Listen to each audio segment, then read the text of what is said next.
Sa puntong ito, puntahan naman natin si Claire Delfin. Live po siya sa Kapuso Warehouse sa Tandang Sora, Quezon City. Claire, kumusta naman dyan sa iyong kinalalagyan?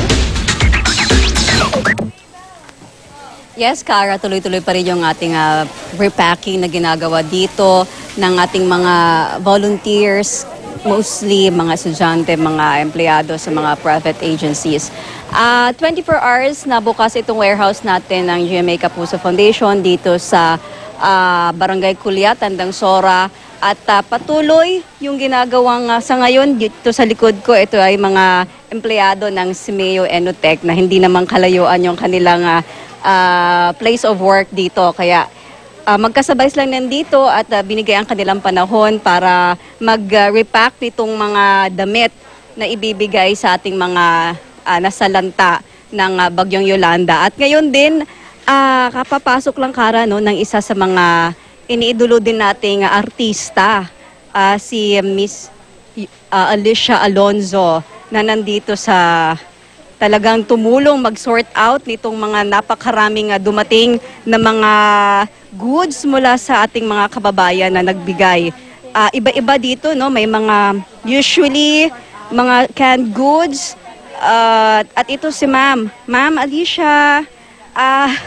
Live po tayo ngayon sa GMA News TV. Ako po yung nagulat nung bigla kayong pumasok. Hindi ako nag-expect na meron kaming artistang makakasama ngayon dito. Kasi karaniwan ng mga artista nandun sa GMA Network Center para dun sa telethon. Pero kayo talagang you come over here on your own po. Yeah, kasi with some friends from the Oasis. And, the Oasis. Yeah, from the Oasis. So, andun naman sila doon. So, kayo po yung nagpa-schedule para mag-volunteer sa araw na ito? Yeah. Kasama yung mga kaibigan ko nga, grupo kami.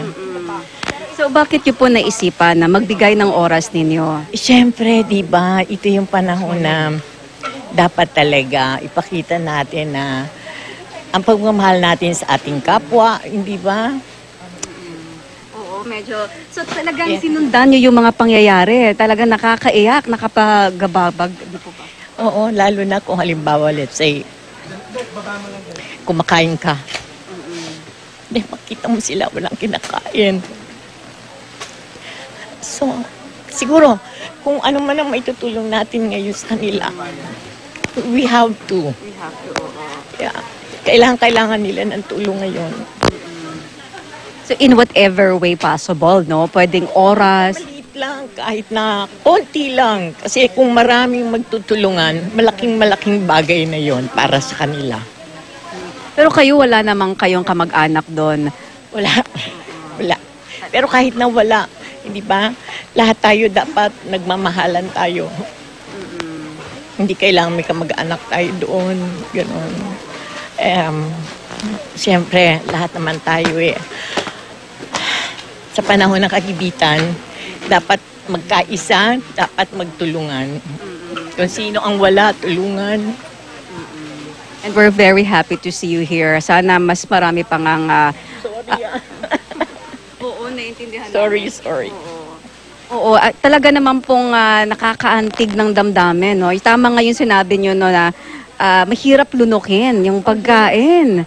Habang nakikita mo sila, pumipila haba ng pila, naghihintay. Tsaka sana yung mga nagpaplano ng mga halimbawa mga party ngayong Christmas, di ba? Baka pwedeng yung ipagpapaparty natin, ibigay na lang natin sa kanila. Totoo po yun. Maraming salamat po. And we really love to see you here. Good morning po, ma'am. Ayan po si Mama Alicia na talagang napaluha pa dahil sa nangyari dun sa maraming lugar dyan sa Visayas na sinalanta ng husto nitong Super Typhoon Yolanda. So ito, Cara, tuloy-tuloy. 24 hours ito, walang tulugan yung ating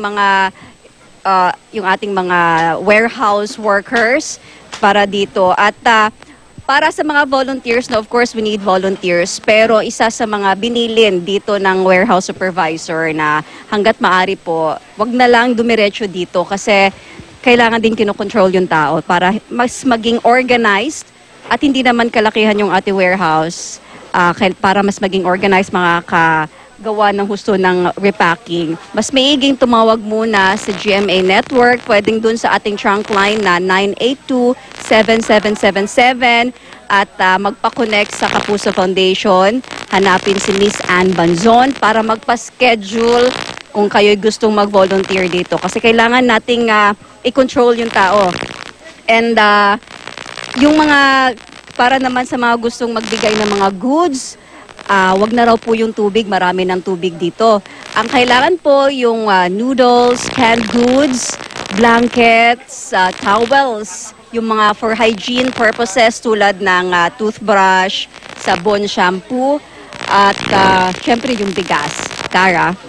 Maraming salamat, Claire Delfin, nag-uulat mula sa warehouse ng GMA Kapuso Foundation sa Tandang Sora, Quezon City.